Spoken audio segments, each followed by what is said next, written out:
There's many reasons why we wear fragrance, but the one thing that we want to do for the most part is keep it classy. Even when we're kind of wearing something that's a little bit flirty, a little bit sexy, you can still keep it so that you're smelling classy, sophisticated, elegant, rather than smelling cheap, trashy, cloying. I'm going to talk about 10 things that you should steer away from that is going to cheapen the way that you smell, even if you're wearing an expensive fragrance. And before we get started, my name is Maria. If you haven't subscribed, just go ahead and hit that button. I would love for you to be part of this community, and let's get into it. The first thing that can smell really cheap really fast is overspraying, specifically gourmands. So gourmands tend to be thick and rich, and when I think of gourmands, I think of things like Bianco Latte, all the cupcake type fragrances that we have out there. There's caramel fragrances, there's chocolate fragrances. And so having something like that on can smell, first of all, if you're not careful, instead of it smelling sexy or comforting and warm, cozy, and something where someone goes, oh, you smell good. If you have too much of it on, it can smell like a big synthetic mess. So many people in Fragcom talk about overspraying, and it's like, if you're not getting compliments, honey, it's because you're not overspraying. Well, there is a whole other side to that, which is, what do I want to be the first thing that people perceive of me when I walk in the room? Do I want it to be my thick, sweet perfume? Or do I want it to be me, my personality, my smile, my voice?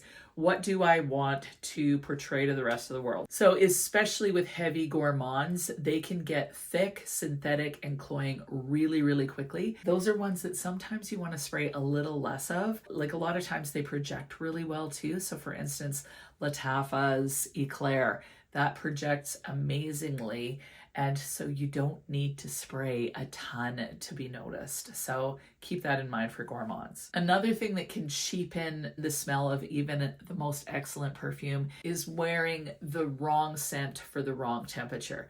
So really, there are no rules. You can wear whatever you want. And with all of these things, do whatever turns your crank. So if you love cranking up the gourmand and spraying 40 times, you go for it.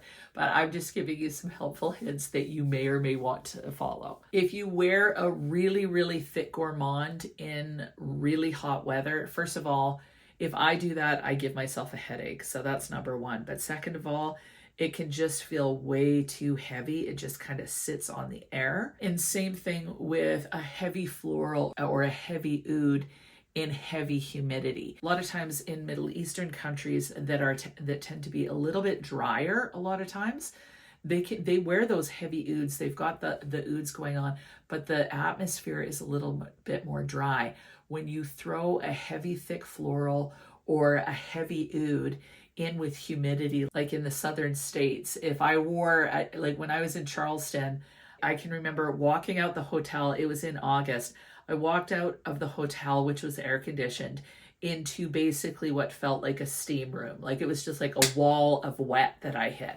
When it's like that, if you've got on too thick of a fragrance, it's just going to sit heavy. Like it's basically going to be going like this in your nostrils.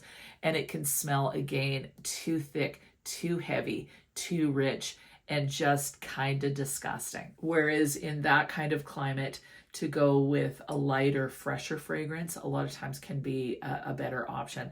There's so many amazing luxe fragrances out there that have woods or different stuff like that, but there's a little bit of a lighter base to it. So it just kind of helps it from getting like the humidity dragging the fragrance down. So hope that makes sense. Another thing that can make a great fragrance smell cheap is spraying it only on clothing. The beauty of fragrance is that when you put it on your skin, it kind of interacts with your own skin chemistry. It makes that fragrance more your own, and it doesn't degrade on the skin the same way that it degrades on clothing. So I don't know if you've ever noticed, if you've sprayed yourself, you sprayed your clothing during the day and you think you smell amazing, and then the next day you pick up, or like, let's say a week later, your sweater's clean other than fragrance on it, you pick it up to wear it and it smells really synthetic and weird, and it's like a shell of the fragrance. That's what can happen on your clothing. So keep that in mind. And the other thing is that when you're spraying on your clothing, if you're not washing your clothing after every use, and maybe some of you do that, but I will wear a top a couple times before washing it. So if you're spraying with one fragrance and then you still have a bit of residual on there and then you're spraying again, you're going to get the broken down fragrance plus whatever it is that's new, and it just creates a muddiness. So steer clear of putting it on your clothing unless you're planning on washing it. The thing about putting fragrance on skin, there's been lots of stuff out there recently about it affecting your hormones, different stuff like that. So try to keep it away. Like if you're worried about that, keep it away from your lymph nodes. Like spray it here on your arm. You can spray it in different places on your body if you want. You can spray it on your legs for that matter. So you don't have to spray it on your pulse points and around all your lymph nodes. If that is something that you're concerned about, you can spray it on your back. You know, whatever. But when you spray it on skin, it kind of rounds out the edges, smooths it over a little bit, and just makes the fragrance soar. Another thing that can cheapen the experience of fragrance is not having moisturized skin first. So putting fragrance on dry skin, you're potentially going to get sharp projection and shorter wear.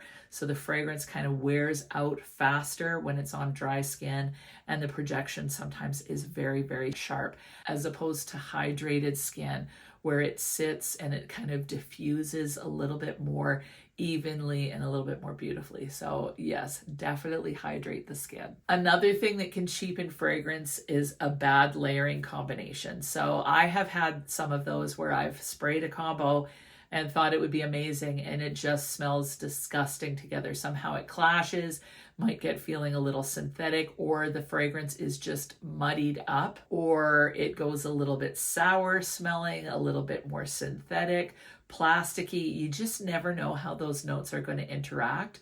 So I always recommend trying layering at home. Treat it like an experiment where you're trying it before you actually go out and do it, because sometimes it's fun to experiment, but sometimes you just get nasty, nasty mixes. So definitely be careful of the layering. Another thing that cheapens our fragrance that we don't often think about is storage mistakes. So if you have your fragrance that is out and in the light a lot, or if it's in the heat, if there's major temperature fluctuations all the time, these are things that can degrade the quality of your fragrance.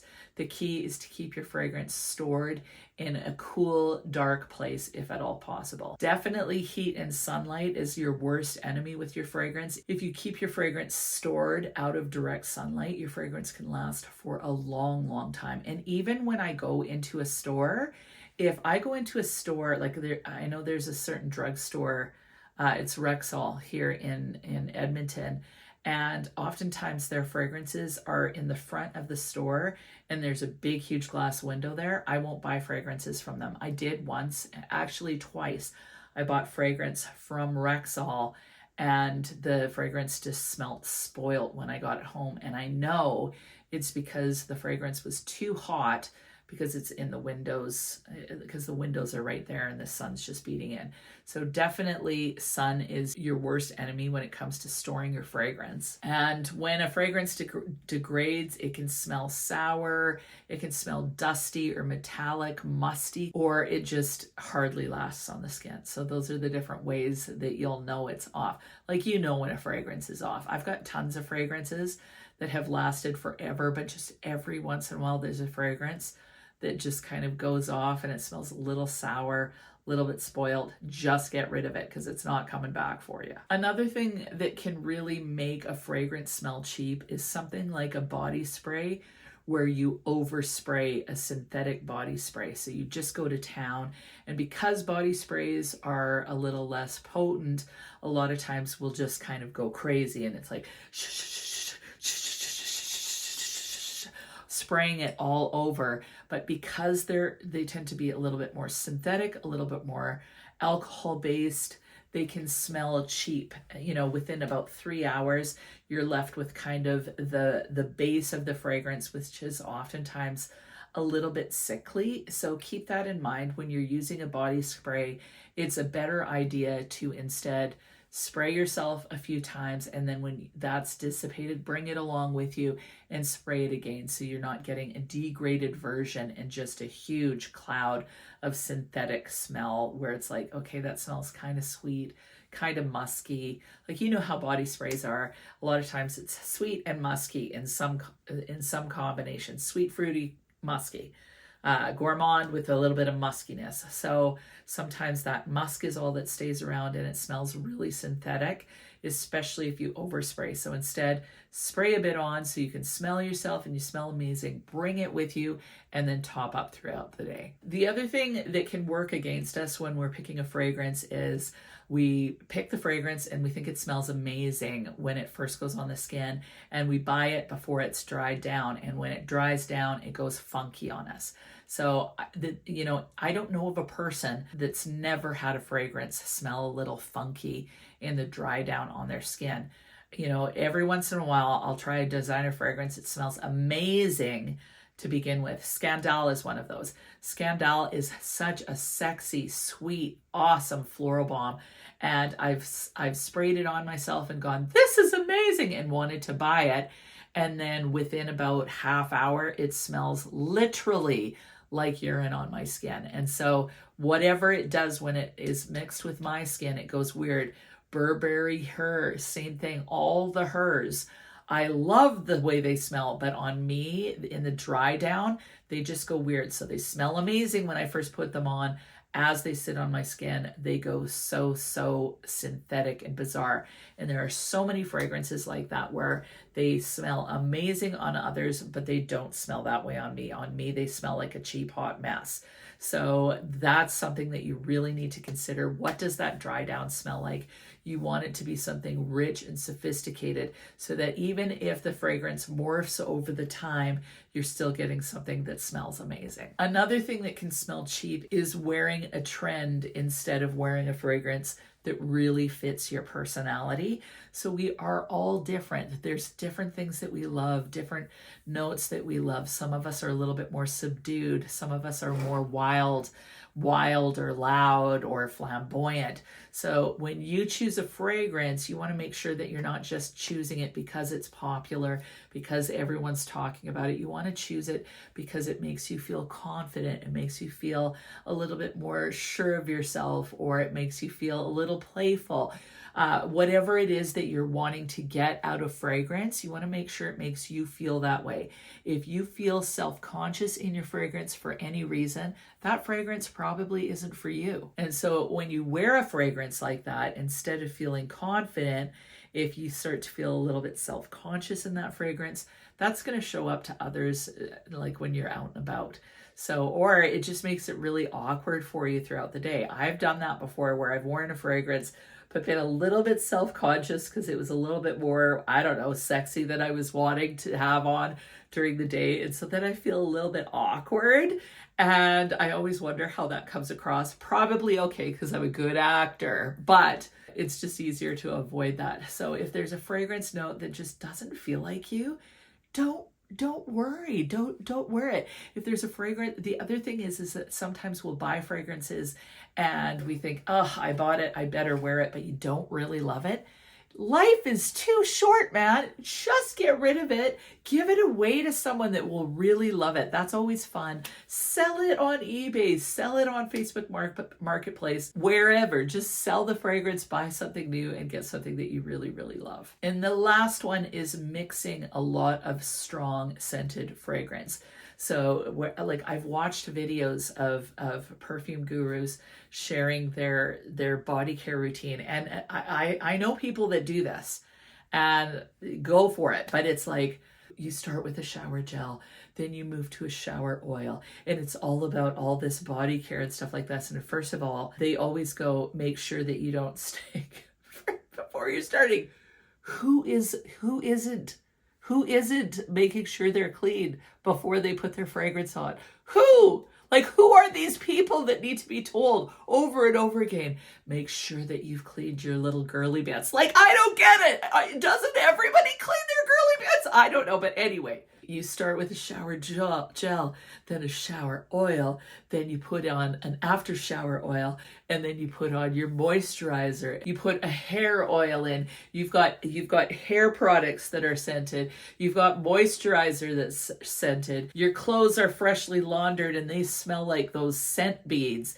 And you've just got like every version of fragrance that there is. You've sprayed your clothes a few days ago, and then you go in and you overspray big time or whatever, and you honestly smell like a perfume store. You're walking around smelling like a perfume store. And I know this might not be a popular opinion, but remember back in the junior high when a boy would discover Axe body spray and they would spray the crap out of themselves and come in and it would be like a wall of fragrance that hits you and you're kind of like, I think that honestly, the general public feel that way about fragrance enthusiasts sometimes. Like, it's like, how many sprays? 48 sprays, 32 sprays, 536 sprays. Like, how many sprays can we actually put on ourselves before we become a wall of fragrance that's just plain noxious to people? So I know that that's not a hot take because a lot of people really love the overspraying. But to me, I want fragrance to be an extension of me. I don't want to be the extension of the fragrance. So I keep that in mind. I do want people to smell me, but I don't want it to be a wall of fragrance. And this is the other thing. Maybe this is a pet peeve video now. And again, I don't care what you do. Like, you can wear however you want, but these are just ideas on what can cheapen fragrance. When you spray yourself tons and you go out and then because you've sprayed yourself so much, you go nose blind to it and you don't think that you smell. And so you just keep layering up the fragrance. Meanwhile, the whole rest of the world is going, whoo, can she just quit for just like it's just too much. Like, you're, like I said, 20 feet away and your fragrance is what greets the person first. I think that that's overkill. Again, that's my opinion. What is yours? So in all of these things, these are ways that can kind of cheapen the experience either for others or for us. To me, the biggest mistake is just having so many different types of fragrances on, or overspraying to the point that it's uncomfortable for other people to be in the room. I want to get compliments, honestly. I enjoy compliments. I want to smell good, but I don't want my smell to be the only thing that they think of. I want them to think of me. And I also don't want people going, wow, I wish she'd go a little lighter on the sprays. I've gotten in trouble before, where someone comes in and goes, all I smell is perfume. And I'm like, oh, I went crazy today. So that's not classy. I don't think people find that classy. I think that they feel like it's an attention seeking. It's just not classy. It's a little bit cheap. Attention seeking, over the top. Those aren't things that are associated with class. So those are things to keep in mind. Again, you do you do what works. Tell me what you think of these ideas in the comments. This isn't meant to offend. It's sad that I even have to say that. It's my ideas. I could be wrong. So, and really in fragrance, is there a right or a wrong? Like, let's just have fun with it. So these are some ideas that you can think about. I love layering. I love overspraying. I love wearing lots of different products. But if I'm trying to come across classy or want to have a little bit more of a classy persona, sometimes doing things a little bit more understated goes a long way. So those are my thoughts. What about you? Leave it in the comments. And other than that, have an amazing week. We'll talk to you soon.